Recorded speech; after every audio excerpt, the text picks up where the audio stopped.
Welcome to the BITTE KAI RAND stand here at CIFF Copenhagen International Fashion Fair.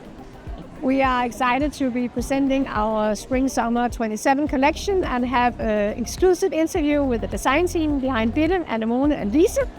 So we hope you will enjoy it. First question to the design team. How would you describe BITTE KAI RAND's design philosophy? I think we have a playful approach to designing. We like to create something new, and we like to look out in the world and make our own stories about what's going on. We love clean architectural lines and shapes. We love graphic black and white, whether it's patterns or color combination. We love colors. It's a big part of our DNA. We love strong, vibrant colors, and we love to use them daringly.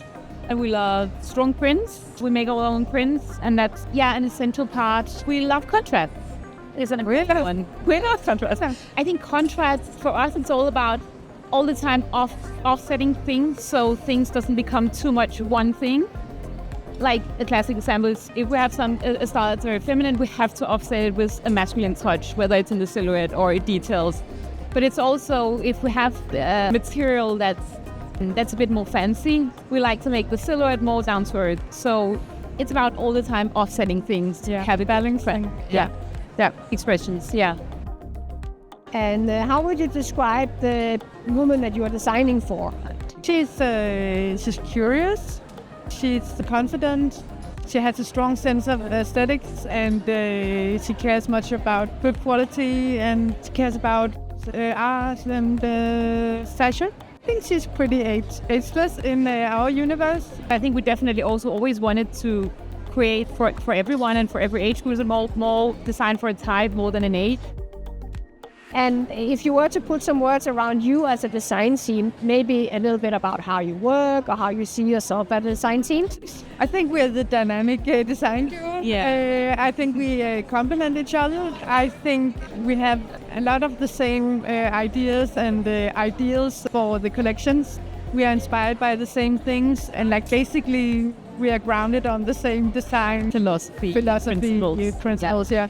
But when that being said, I think the way we complement each other is that Lisa is a bit more clean and clean and classic, and maybe I'm a bit more colorful. And in the design, sometimes I think Lisa is a bit more on trend with silhouettes, and I tend to experiment a bit more. And I'm not sure that the end consumer is actually able to see who made one or the other drawing, but it's a way we kind of complement each other. Yeah. I think we make a good whole with our different parts and different inputs. So and I think that's really important in the collections as well, to keep them diverse and keep them dynamic. Exactly.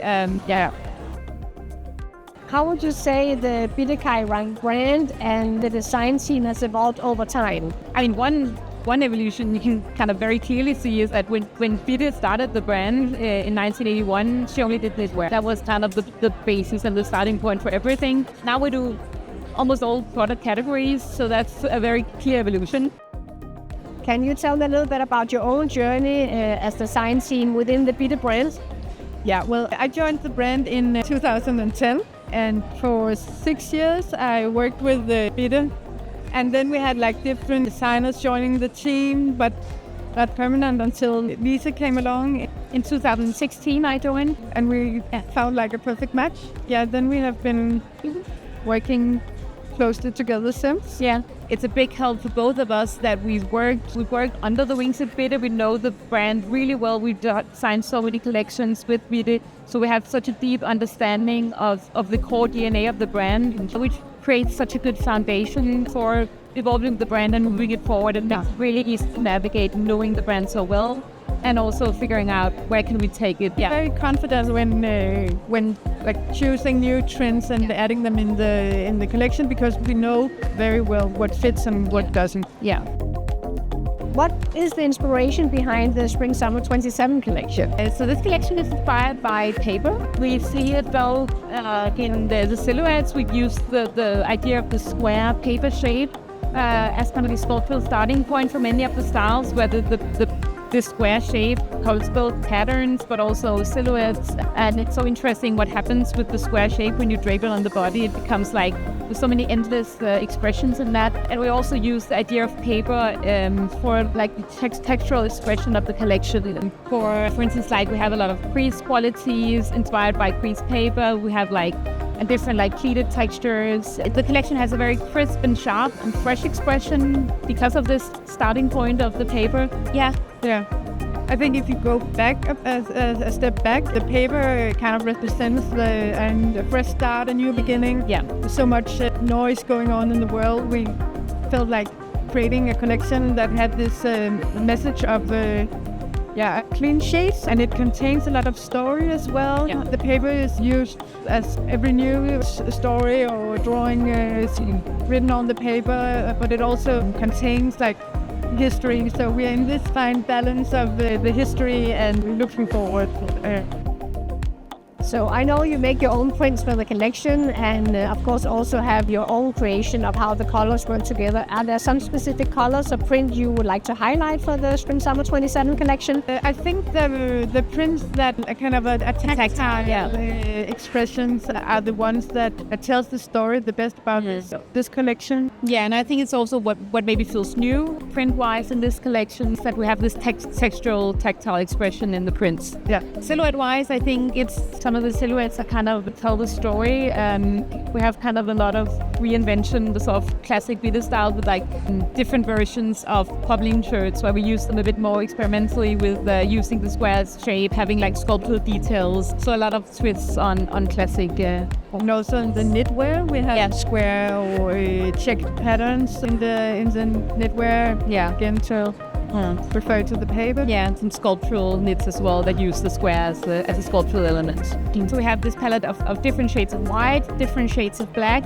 That kind of is the base, and then we have a lot of neutrals that fit well within that, and then we have our strong highlight colors. Like a bright yellow, not a pastel because it's quite strong, but it's soft. You could say the same thing about the green we have. It's also strong green, but mixed with a lot of white. So actually the white also plays a part within the colors. We also have a light pink, we have a cinnamon. Yeah, we worked a lot with the idea of having some surprising color combinations. It's kind of back to this idea of creativity and the paper, and also how paper is like kids' drawings and all the creativity that represents. So we work with some surprising color combinations that we feel are really beautiful, but it's of course also easy to kind of pull the colors apart and make a more toned down expression. And then we have a lot of denim. We have many different versions of denim, all cotton. All one is a mix of cotton and linen, and we have different colors. In denim we have the white and the two versions of a blue, and with more kind of designed pieces that also reflect the paper in some of the styles. Yeah, we're trying to work with the reinterpretation of the denim. Yeah.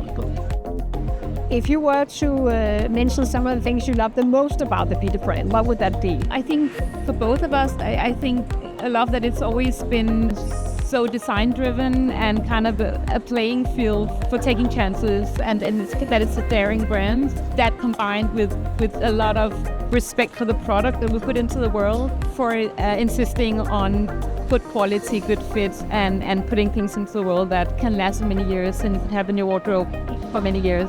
I love the unpretentious approach to dressing, that you can play with your wardrobe and that you have pockets to hide in, that you can be you play with your masculinity and femininity, that you have this playful and unpretentious feeling in the brand. Yes.